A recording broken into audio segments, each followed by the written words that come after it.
The fans of the Company of Heroes series had to wait a good couple of years to see the complete trilogy.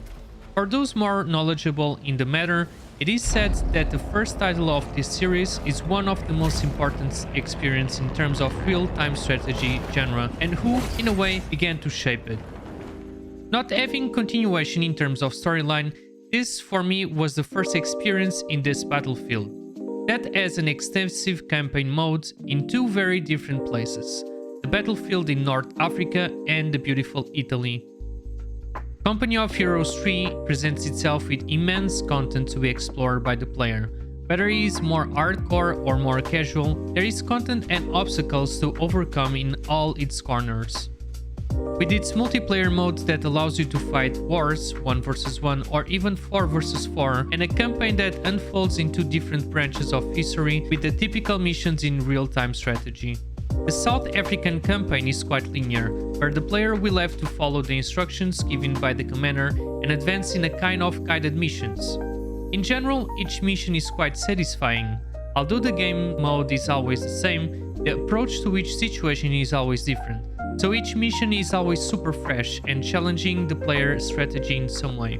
There are missions where it's necessary to protect areas, and others where it's necessary to attack positions of interest before advancing for the final attack on the enemy's base. A super interesting aspect is how the narrative of this campaign is told. The player will receive directions from Erwin Rommel, General of the German African Corps. However, the cutscenes show the perspective of Jewish people who fight on the side of the resistance.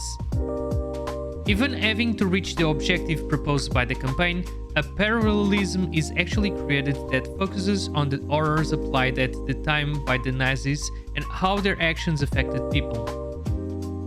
The Italian campaign is much more robust in terms of mechanics and takes the player to control the Allied forces in their quest for Italy in order to control Rome again. This campaign is not linear, as it's presented to the player a huge map, very much like a Total War game, allowing the player to move around and engage in combat at his leisure. The narrative will be presented through dialogues between 3 generals. However, this will be the secondary point in this adventure, since the mechanics presented in this mode are the most striking aspects.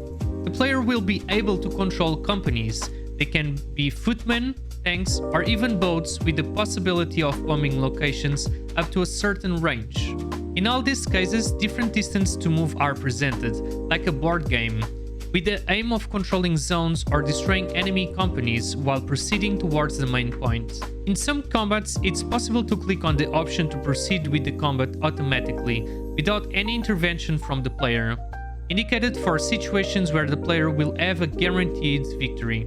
In order to control certain key points, it's actually necessary to enter into direct combat, which can consist of missions with different objectives or in skirmish modes. In all cases, the player will have to delineate a consistent strategy to get the better of his enemy, in maps built in a sublime way.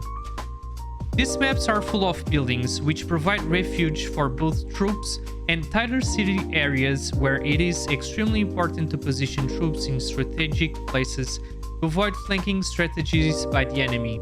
I had to repeat some missions and rethink the strategy in certain moments of the action. Although somewhat slow and with a huge lack of information on certain mechanics of the map and generals, this campaign left me tremendously engaged and with the enthusiasm of control different points of the map, leaving the enemy forces increasingly exhausted.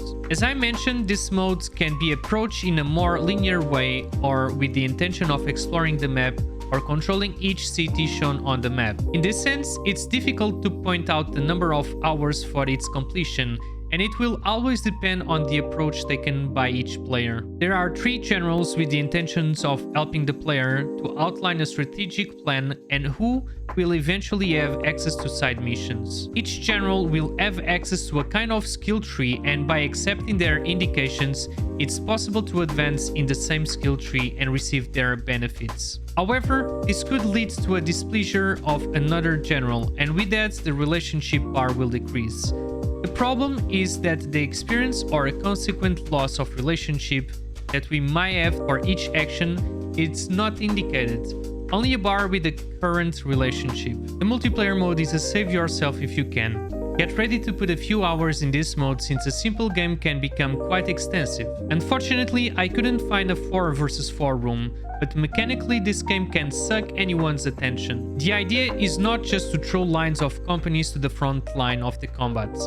Each company presents variations, such as the possibility of throwing grenades, changing the type of weapons to bazooka, for encounters against enemy tanks, and even the tanks can be controlled manually, giving a level of depth that I never crossed before. Company of Heroes 3 combat is super immersive and presents a very high learning curve for anyone who really allows themselves to spend a few hours learning more about this title. Without having any kind of comparison with previous titles, the campaign mode is quite complete and interesting, especially regarding the board game mechanics present in the Italian campaign.